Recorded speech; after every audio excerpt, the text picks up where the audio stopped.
epic skin, but make sure come up with your love and support for these teams. With that being said, it's time for the drafting phase. All right, are you ready to rumble, guys? The drafting phase is going to be beginning right now. I feel like Team HAQ is going to get the benefit of the first pick as well as the first ban. And looking at the bans right now, focusing on the HAQ is a very a good ban, you know, securing the objective for themselves. You know, there's no heavy speed, there's no body slam that's going to disturb them in terms of team fights.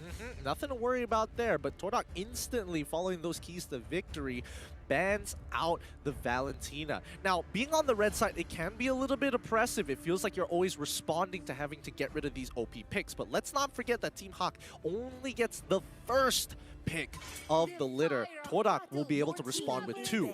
Masha, the next to fall. I feel like this is more of a respect ban as well as standard ban for them. Looking at Masha, how strong she is, going onto the back lines, trying to disturb the opponent's zoning out capability is very strong, as well as when you have a Masha on your team, it forces you or it allows you to play a 4-1 composition where Masha can be left alone, pushing out the lane, sustaining the lane, and the 4 of them could go for a split push on top side or bottom side. I totally agree with that one. TODAK's going to be banning out Farmis this time round. Looks like we're not going to be able to see him this particular match. Team HAQ now hold priority. Ling still up for grabs. Wan still up for grabs. I like the 1-1 pick if Team HAQ be able to get that particular pick. But right now, I'm gonna see the bans is gonna come out. Kufra might be hovering over here. Quite an early and very prioritized ban against the Kufra. Looking like Fanny might be the common or might be the common target for Team HAQ right now. I think so. I think so too. But the question is, now we have a setup here. Okay. Wan, Ling out in the open. TODAK has to choose what they want to ban out. Are they afraid of the Wan? Do they care about the Ling? And more importantly, do they care about Fanny specifically? Looking at them right now. Okay, tank, marksman. Okay, what are you gonna pick right now? We're gonna pick. I mean, there's 3, I would say, obvious ban as mentioned by Gideon. And looking at Team HAQ side, I feel like it's hard to give Gary the Fanny right now, because on Gary, Fanny is going to be so much of a nuisance, as well as the capability for him to just dive in, one-shot anyone from TODAK side if he gets the Fanny. Now, does Rival know how to play Fanny? Yes. He does. So this will be interesting. Oh, they banned out the Fanny. I was thinking maybe TODAK just leave the pool open, because no matter what Team HAQ gets, you're going to get 2 big priority picks for yourselves on top of it all. So now the Team HAQ is going to be... I mean, they did play Alpha, but it was a surprise pick. I mean, even I was surprised at the game, to be honest. I don't think so. I don't think so. It's going to be the first pick right now. Ling could be...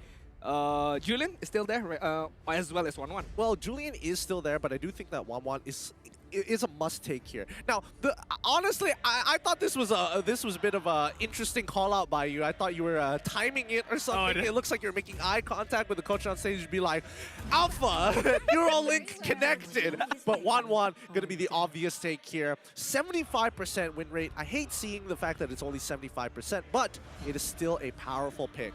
Yeah, that's why it's being banned out almost 20 times right now. TODAK being able to pick up the Julian right now, just the Julian as well as a Ling for Rival, known to be #1 in Kelantan right now, could be able to do some damage. And looking at the first pick, Ling is going to be secured for Rival, as well as another. I would say Julian could be a very good pick, or Yif. Yeah, I think both of which are really good. Both are really great at trying to shut down 1-1 specifically.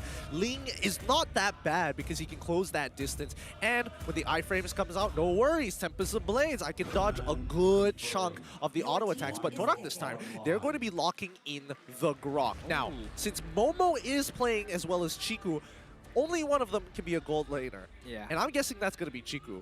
Ooh, so you're saying Momo is going to be the roamer right now? Yup. I beg to differ. Really? You think Chiku is going to be the one playing the support role? I think so. Chico is going to play, not think so. I have to be confident a bit. You have to be confident, yeah. I'll give it another go. Okay. I think that Chico's going to be playing in gold lane. Alright, I beg to differ. I feel like Chico is going to go for the roam side because his IQ, his playing style, the aggressiveness from him, being able to create space for Rival as well as Momo is much needed. But To be fair, did he train a lot of roamers? I don't know. Could be. I mean, the flexibility on Chico is notably very, very good. Well, that is true. Team HAQ, on the other hand, going to be locking in the Lilia as well as the Atlas. It looks like they want to design a team fight composition to ensure that Wanwan is going to survive and she's going to get as many auto attacks as she wants. I feel like Team HAQ, whenever they get this particular combo, especially during their time in Orange Esport, no matter what is the target, no matter who is the target, Atlas is going to pick up anyone, even if it's just a single target. Being able to get the stacking of crossbow of tank for 1-1 is so much crucial. That's why I really, really like the duo combo between 1-1 and Atlas. But TODAK right now, I know they have the Grok, they can still pick up the DG and push the Grok to the EXP lane. So are they going to do that? Looks like not. They're going to focusing on the Cloud. So securing another late game hero. Okay, all right. They want to have some sort of wombo combo if they do get picked off. Claude, relatively safe here. The Battle Mirror image gives him a lot of mobility, a lot of ways to actually exit and disengage from a fight, especially if the perfect match is coming right at him. So, I think generally, I think it's an all right pick. Would I have preferred something else? Beatrix would have been good, but again, Atlas is just too much of a threat. You need that extra bit of mobility. Yeah, I feel like with the Cloud, the Battle Mirror image, and I feel like this is going to be a purified game for Cloud, being able to dodge the Fatal Link as well as the perfect match. But TODAK right now banning out the Karina because Team HAQ haven't locked in their jungler yet. But speaking of jungle, there's still a lot of hero pool for Gary right now. Could play the Deroth, could play again the Alpha. I know it's a joke, but he did play that hero and he did manage to get the win. Yep, they have won games with it. They have won games. Alpha very snowball oriented. In this particular case, I do think an assassin may be necessary. Arguably, I would say even Paquito is not that bad too.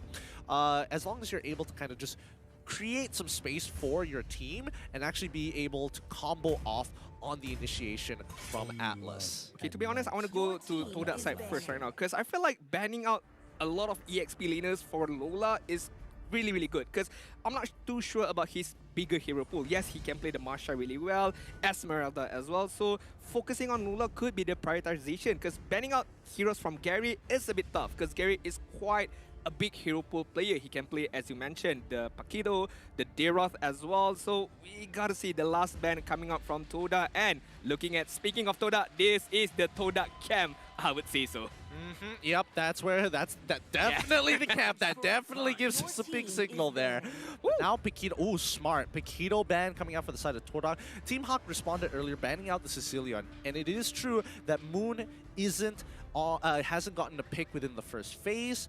Are they going to capitalize on it some more? Are they going to get rid of a Kagura here? I mean, Selena technically is open, but against the lineup of Team HAQ so far, based on the first 3 picks that they have, isn't going to be too great.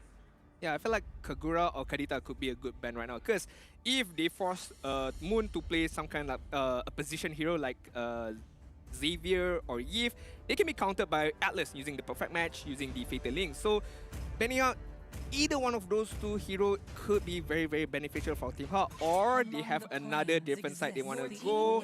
Yves is going to be the main target right now. I feel like Yves is okay to give up to TODAK, but I guess it's still a strong hero under the hands of Moon. I guess I don't want that specific condition whereby if Yves is able to get her damage items, that Wanwan is really going to struggle getting in and out of these fights. Most of the time getting out of the fight once the real world manipulation drops. Now, speaking of which, first pick of the second phase coming in from TODAK, it is going to be instantly locked in Xavier this time. So yes, TODAK does want to play a team fight composition, but they're going to have a lot more global presence compared to Team HAQ. Is this the first appearance for Xavier this particular season? Because 0 picks, 0 bans, 0% win rate. So okay, very, very interesting pickup from Moon. I would think so. This is going to be given to the Moon. Unless they make some necessary changes. Imagine Chico going for the mid lane and Moon as the roamer. It's not like we haven't seen Moon go as a roamer before. Yeah. I remember his Jawhead. Anybody remember his Jawhead? Anybody remember his Franco? His Cho as well. Yep. With Festival of Blood. Yeah, those were interesting times. Those are definitely interesting times. Now, Team HAQ here. Let's see what they use to finish off their composition. It's going to be the Hayabusa and as well as the Khalid. Wow, that is so bold. bold. Wow. That's so very bold. Okay, I mean, like, yes, you have the damage right now. You have kind of the crowd control in terms of Khalid, but we're gonna look at, yep, the Phobius is gonna be the pickup for Maze. That is very, very much smart because the mobility, the dashes that Khalid has, as well as the Hayabusa has, is gonna enable the Demonic Force from Maze to go onto the team fight and try to catch out Team HAQ. Oh, this is some scary stuff here. The changes and nerfs to literally every hero that you see here has occurred. And more importantly, 1-1, can she pull this off? Can Panda do the impossible here with a composition designed to take him out? This is going to be one spicy game. One spicy game, my friend, as we can see Chiku on the grog as a roamer for his first appearance in MPL Malaysia season number 10. The drafting has been decided, the heroes have been picked, but one question remains to all of us. Who's gonna get this first win? Well, there's only one way to find out. Let's jump right into the land of Dawn to figure out who is going to be taking this first game here. It's TODAK versus Team HAQ. Woo! The Land of Dawn is the name of the place right now. Team HAQ on the blue side and TODAK on the red side right now. The atmosphere is electrifying on Quill City Mall venue right now. But the early stages of the game, we're looking at Min giving some pressure to Chiku right now. Yep, they're already dishing out just enough, forcing him to use that flicker. He's not going to have it there for the next couple of seconds. He does have pull yourself together, so he's not trying to greed out with his emblems to dish out some big damage. So let's have a look at the sub-emblems here. But, oh, hold on. Min. Wait. Actually, he finds the stun onto Chiku. He's in trouble. He's dead. First blood given over to Mon. Quick movements, but Mon in trouble. Rival trying to take him off, unable to get the trade. Ooh, almost being able to get the trade, and if he gotten that trade, it would be good for TODAK. But Team HAQ moving in very, very well in their early stages right now, getting the kill, getting the main objective, which is the Lethal Wanderer. Gonna help them out in terms of securing some map control, controlling some gold lead in this early stage. I think this is good because Team HAQ, they understand that in terms of scaling, that's going to be a bit of an issue here because TODAK, we have to compare who is going to be relevant in the later stages of the game. From Team HAQ, it's going to be Panda, it's going to be Min, it's going to be Mon, Gary, he's going to slightly fall off, but now Formate's getting attacked on that top side. That's the early pressure we want to see from Team HAQ. Ooh, Formace did not expect the rotation, the early rotation from Gary just now, but Lola getting that kill is going to help him a lot in the EXP lane in terms of snowballing his lead even further, as well as following up team fight and rotation is going to be very, very crucial. The first turtle is going to be up right now on the top side, but Formace, look at him, not having the fun time right now. Yeah, Lola is doing a really good job. He knows he has an EXP lead, and if he just maintains this against Formace, he's going to be out of this turtle fight. Perfectly played for the early game for Team HAQ. We do see the rapid boots get built up on Min, and now rotations are going to be made to protect that river line.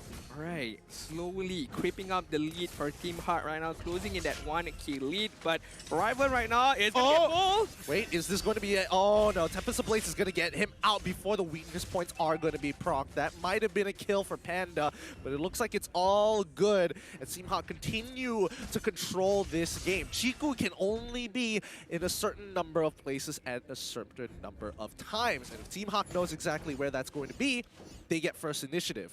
I really like the aggressive gameplay right now. I know that Ling has still his Temples of Blade. I know that Min knows that as well, but forcing out him to use the Temples of Blade very, very early on right there just shows that, hey, we're here, we're not afraid to use the Fleeting onto one guy. It's fine, because Panda is going to get his weakness stack as well as the crossbow of Tang.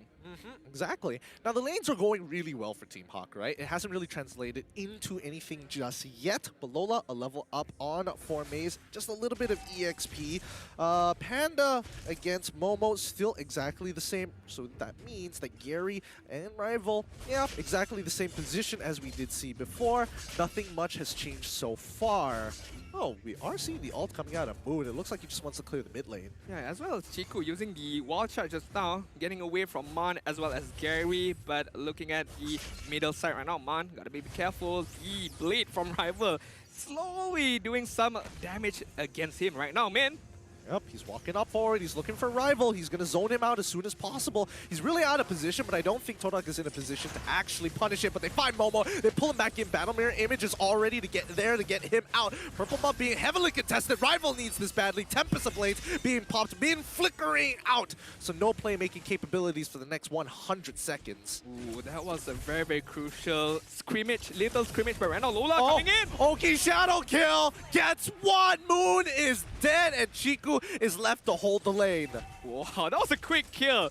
Lola didn't even need to come right there. Gary got the kill on lock, and with that kill, Team HAQ is gonna go for the second turtle right now. Looking at TODAK right now, what can they do? They need Chiku right now. They need Chiku to create some space, to create a play for them, to be able to at least crawl back this deficit of a lead. 1.3 kill and, 1.3k gold lead for the side of Team HAQ. Yeah, I mean, honestly, Team HAQ is playing at a much faster pace. And unfortunately for Chiku, he's there to kind of stop the bleeding after the punishment happens. He's not really taking enough initiative just yet because he doesn't have the time. He has to stop the bleeding and not let the EXP and gold go to waste.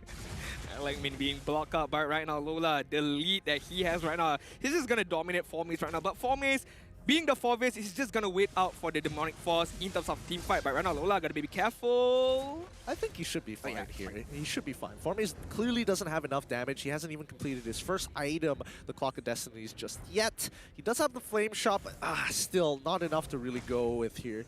In, looking for Moon. They're trying to get the punish, and yes, this should be a successful punish. Oh no, he took the kill! That wasn't supposed to happen, but hey, they got the punish. That's what they're looking for. Min wants to go for more. 4Maze Demonic Force, and that's going to be, they already find Gary here, but now Panda is rotated down from the goal lane looking for 4Maze. He still survived. Demonic Force, stop moving! Finally, he dies off to Man. Such a naughty, naughty boy. 4Maze doesn't want to go down that easily, but Lola has been rotating on the middle side right now. Yep, Chiku guys trying to get on out of there as it's going to be Rival looking to get killed, but no, he passes it over to Moon first to catch him back up as they lose the bottom inhibitor. Can they go for a little bit more? Chiku unable to finish him off. Man is going to protect himself. Lola is able to cut him down. Without the execute, he knocked the Grog out right there. You know, look like Chiku gotta be more careful with the damage coming out from Khalid. Looking at the lead right now, Team HAQ is enjoying a fair amount of lead, enjoying the map control that they had. But the scrimmage that happened just now, Momo was not in that team fight at all. Momo was just farming on the bottom side, and look at the goal ranking. He's like hit to hit right now against Panda. Yeah, so far, honestly, I think TODAK is playing it as good as it gets, right? Even though there are some situations which could be played better, macro decision-wise, they're trying not to let free EXP and gold go to waste, and they want to make sure that Momo is in a position to turn things around for them when the time comes. Yeah. Could be the next team fight is gonna be commenced on this turtle right now, as well as Momo on the backside by Min. Yup, he's looking for 4Maze here. Chiku with the wild charge finds the knockup. Can they secure it? Lola still hovering on with the Guardian Sands. He still lives, but he dies too late. And now with 1-1 already popping, her crossbow of Tang needs to run away. 3 members already down. A huge catch as 4Maze baits out Team HAQ. That was a good team fight from TODAK. Beating out the skills, beating out the ultimates from Team HAQ, and then collapsing against Team HAQ just now. And Rival, with the pressure that he had, but he's still managing to get a kill as well as going back without committing any single death, showing what a good jungler he is. Based on his performance right now, without any prior experience, I would say this is a very, very impressive game from Rival. He's doing well. Chiku with the wild charge going to try and stop the Fatal Links from connecting here. The rest of the team, I think they want to take it a little bit more slow, a little bit more steady. They've shortened the gap after one team fight down to at least 900 gold, 1k, up to you. But Momo with the golden staff does indicate that TODAK are almost ready to fight. All right, looking at the itemization right now. Wow. Panda focusing on the Wind of Nature first. A very, very defensive item, respecting the damage coming out from Rival, the damage coming out from Momo. So a very, very good decision from him. Looking at Xavier right now by Moon, focusing on the Enchanted Talisman as well as the Clock of Destiny. There's a lot of cooldown reduction as well as the damage, but still could be needing the lightning trench on right now. Yeah, considering that Formace has been bullied pretty much in his lane and getting dosed so many times, right? Gary now attacking Formace in a matter of fact. The Oki Shadow Kill has been popped. They chunk out too, but now Rival is here to turn it around. The Fatal X comes by. Demon power, Demonic Force comes on through as Moon backs away, finds the ult, but Panda is able to secure it. Oh no, it's given over to Gary. Lola sacrifices his life for Formace. Both EXP laners down, and Team HAQ take one more. Moon looking to live, but Mount's gonna chase him down under the turret. The black shoes to fade away. Can Rival turn this? He looks for the backline. Min is just a little too tanky, but he's holding on. Flickers away so he doesn't give the kill. Oki Shadow Kill is already back up, but they're all too big. Momo gets away, but this is a win for Team HAQ. That unlucky bounce from the Augie Shadow King. He wanted to hit Rival, but it bounces off Chico as well as... I'm pretty sure that was Momo right there, but if he had bounced against Rival, it could have been a kill. But right now, the Lord fight. Yep, they're looking for more. Min's looking at his... Oh, wait, hold on. He misses as Momo already has used his Battle Mirror image. It's done. They try to go for a steal, but the Oki Shadow Kill hasn't even been popped yet. Gary's still alive, and yet they find two and looking for a third. Gary's out of there. He's done. He doesn't want to mess with Formace no more, especially with the Demonic Force. Wow, Gary. Very, very flashy play right there. Securing the lot, securing the kill, as well as... I feel like Momo just now, he popped the... Blazing Duet, but the damage, or I would say the positioning, no one was there, no one was around. I feel like it was a bit of a waste, but I feel like it was a better positioning from Team HAQ.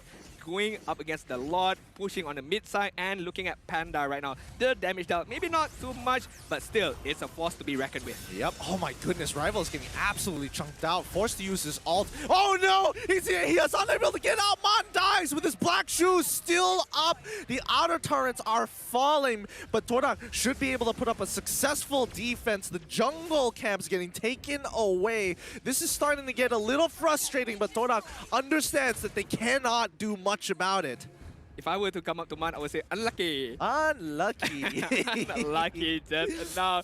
Because having the black shoes, if he was able to pop it off, he would have survived that team fight immediately. But the knockup from Grout, the knockup from Chico securing that kill. A much, much needed kill. But looking at the lot that has been gotten by Team HAQ and the damage that has been done, doesn't seem like too much, but I would say it was a good fair amount of turrets being taken down. Yeah, considering everything here, Team HAQ still with only a 4K gold lead. It's not too bad for TODAK as they are coming into the later stages of the game.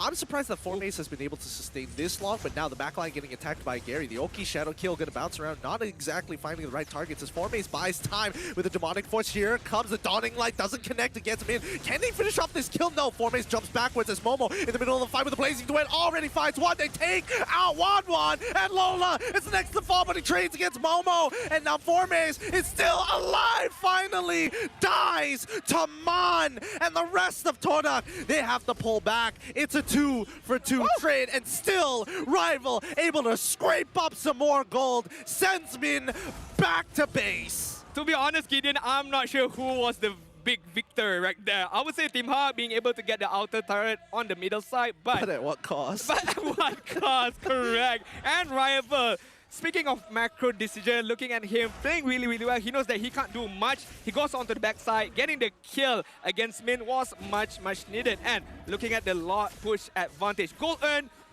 I feel like that was the lowest goal amount that being gotten by the Lord push advantage, but the tower damage almost securing up until 20k damage. Yep, I mean, it's good, but in terms of gold, that's what they were looking for. And unfortunately for Team HAQ, they cannot close this game out and must coin flip for the next Lord. Speaking of which, Team HAQ actually going for the split push here, and TODAK, unfortunately for Rival, needs to match that. Bottom side is naturally pushing, and I think they've realized this. Yeah, I feel like Chico as well, not having the wild charge is not gonna do a lot in this particular team fight. Looking at Min's position, standby, on ready to use his Fatal Link at any given time. Yep. Formase Formase? getting absolutely chunked out here, but unfortunately, if Chico guys gets pulled on backwards, they find a kill as well. Chico and Formase go down. Min with the Fatal Links finds the right target, and Mon absolutely shredding Formase. Oh, look at Lola. He's like, you're not coming here, bro. Rival, you're not jumping onto this lot. This lot is gonna be secured by Panda, by Team HAQ. But again, as we mentioned, is what they do with this particular lot.